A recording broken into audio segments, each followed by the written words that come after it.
Аллергия – это хроническое заболевание, вызванное нетипичной реакцией нашей иммунной системы, которая может произойти под воздействием различных веществ, например, продуктов питания, лекарств или пыльцы растений. И все больше людей на Земле страдают этим заболеванием, и по мнению ученых, аллергия может стать самым распространенным заболеванием хроническим в ближайшее время. Почему главный защитник нашего организма, иммунная система, становится агрессором? На эти вопросы может ответить врач-аллерголог, педиатр Селма Аршба. Летом во время отпуска она ведет прием в одной из частных клиник Сухума. В остальное время работает в Национальном медицинском исследовательском центре здоровья детей. До появления, так скажем, новой пандемии раньше мы говорили о том, что аллергозаболевания – это как эпидемия 21 века. Есть такая тенденция к распространению аллергических заболеваний, расширению и так далее. Но мы многое знаем, умеем много контролировать, мы обладаем хорошей диагностикой достаточно. Но аллергические заболевания в большинстве случаев это клинический диагноз. То есть по клинике, по жалобам мы уже можем сказать, есть аллергический компонент или нет. Аллергию часто путают с другими заболеваниями. Например, ринит может быть вызван вирусными инфекциями, болезнетворными микроорганизмами и аллергией. Ошибочно считают, что любые изменения на коже, высыпания тоже связаны с аллергией. Так, например, было с маленьким сынишкой Хамида Бигвава.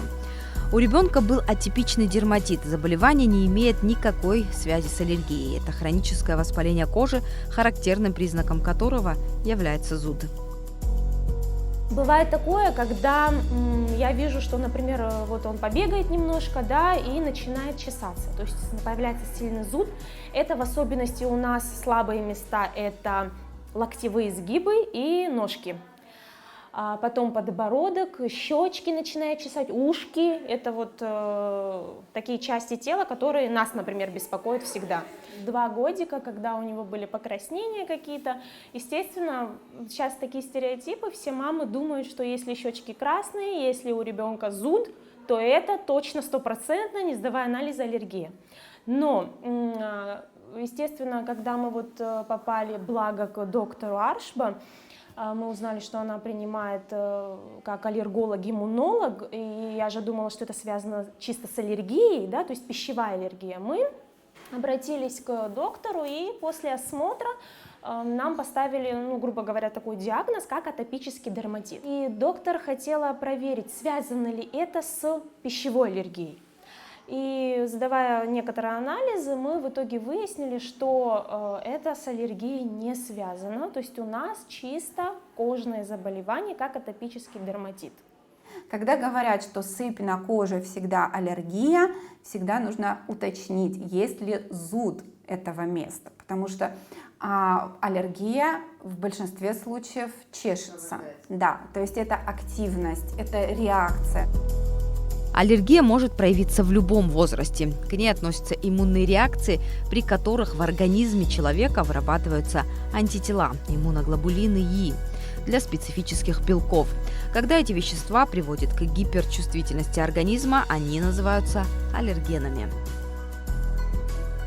Я сама аллергик, но, к счастью, на пыльцу, например, этого растения у меня пока нет аллергии. Но это не факт, что аллергия в скором времени на это растение у меня не проявится. Как говорят специалисты, аллергия может проявиться в любой момент. И иногда это зависит в том числе и от длительного контакта с аллергеном.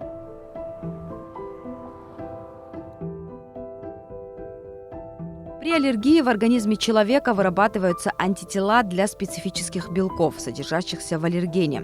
Повышенная выработка иммуноглобулина И вызывает выделение из тучных клеток, а это тип белых клеток крови, биологически активных веществ, в том числе гистамина, который приводит к отекам, спазмам гладких мышц, учащению сердцебиения. Если помните, да, из курса старших классов, то есть первичная, третичная структура, это именно белки. Да? Углевод аллергеном быть не может. И здесь первый миф, когда говорят, что у нас аллергия на сладкое. Да? Сахар – это не аллерген. То есть если мы возьмем ложку сахара, растворим в воде, это не будет аллергеном. То есть аллергия случается на те пищевые добавки, которые мы добавляем в состав кондитерских изделий. Нужно понять, как проявляется ваша аллергия. То есть аллергия – это не диагноз, как вы понимаете. Да? У нас есть четкая аллергопатология, у нас есть аллергический ринит, у нас заболеваний на самом деле не так много аллергических. Да? У нас есть ринит, аллергический конъюнктивит, у нас есть крапивница, у нас есть бронхиальная астма и атопический дерматит. Он отчасти, да, мы об этом тоже, наверное, поговорим, относится к аллергическим заболеваниям, мы курируем это заболевание. Если у вас проявляется в холодное время года респираторными проявлениями, то тут нужно вам проверить грибковую сенсибилизацию, потому что в осенне-зимнее время года, особенно в нашем субтропическом климате, очень активно, так скажем, активизируются грибковые аллергены, такие как альтернария, кладоспориум. Это в момент опадения листьев, когда вот в парках листья, тоже есть такой симптом, мама с ребенком гуляет в парке и активно чешутся глаза, нос и так далее. Казалось бы, ничего не цветет, а на самом деле грибковые аллергены очень активны. Самое опасное проявление аллергии, анафилактический шок, происходит отек гортани и затруднение дыхания. Крайней степенью это анафилаксия, это анафилактический шок, когда затрагивается две и более системы, например, кожная и дыхательная, то есть мы уже говорим об анафилаксии. Если это изолирована кожная система без нарушения дыхания, сердечного ритма, давления, то это ангионевротический отек крапивницы. То есть здесь уже идет градация, да, диагностика именно анафилактической реакции. И, соответственно, требуется диагностики или нет.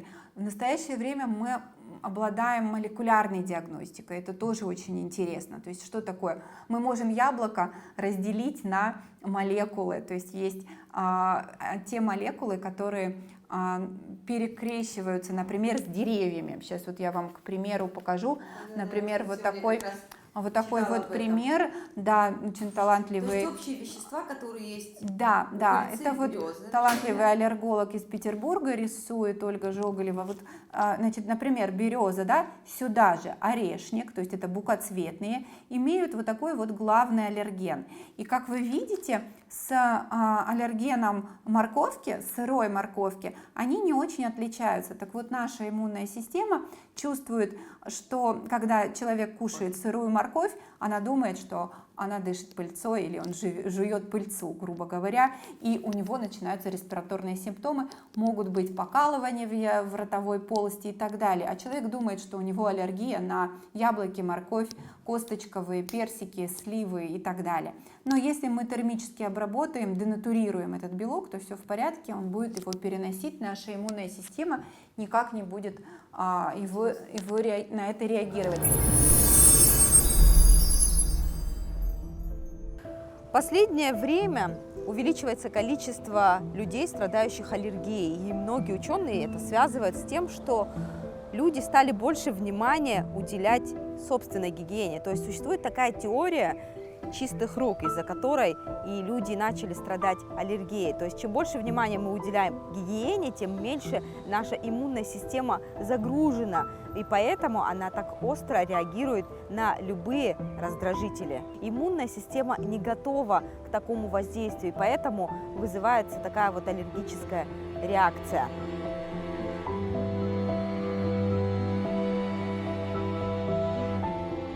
Дело в том, что иммунная система, она тренируется.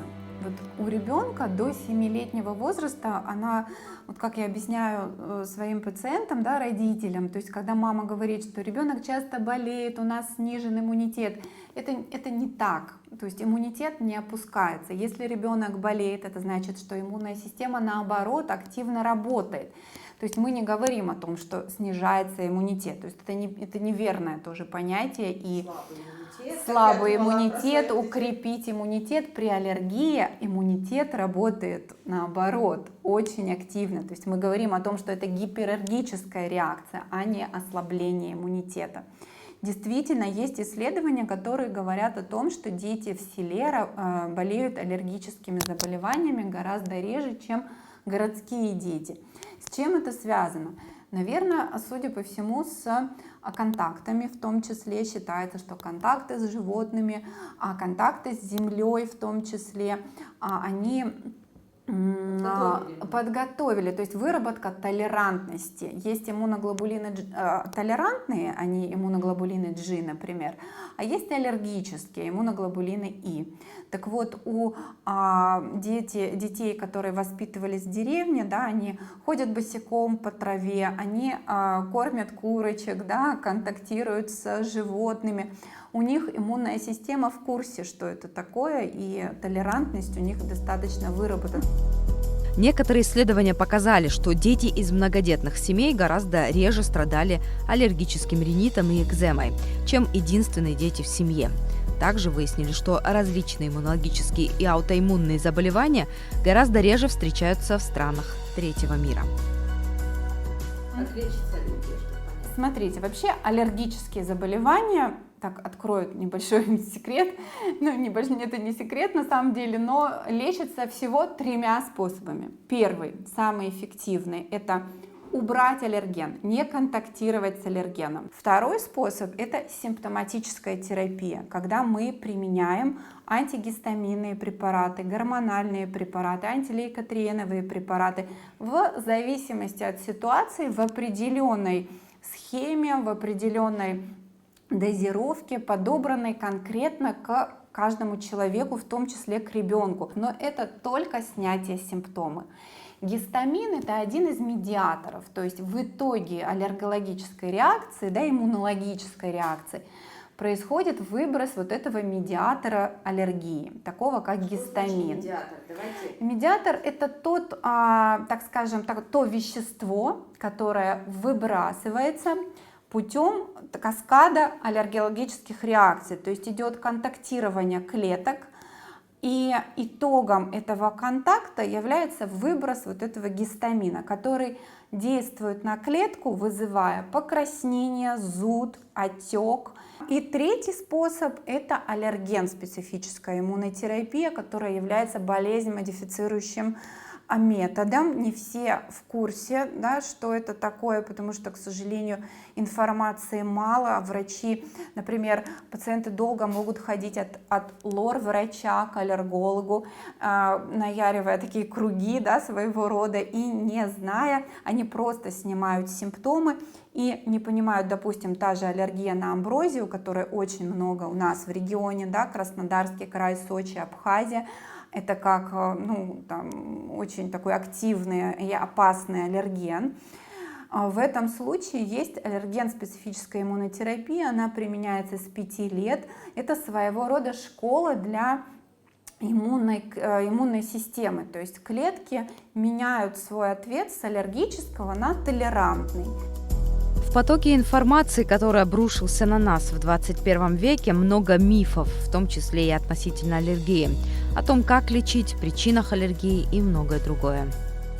Один из мифов, что аллергия на красное, например, очень боятся красного яблока, дают только зеленые яблоки. На самом деле это тоже один из мифов, потому что что такое красное? Это такие продукты, которые являются гистаминолибераторами, то есть как раз-таки сам продукт может вызвать эту реакцию не через иммуноглобулин Е, а сам по себе, то есть содержать в себе гистамин или способствовать выработке гистамина без иммунологического вмешательства. То есть есть такие продукты.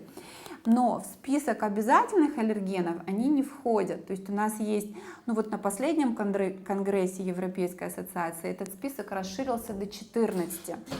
Сейчас этот список... Нет, это которые давали интервью как раз. Но обязательные аллергены, такие как молоко, рыба, молоко, я говорю не только молоко само по себе, да, это молочные продукты, рыба, яйца, пшеница, морепродукты,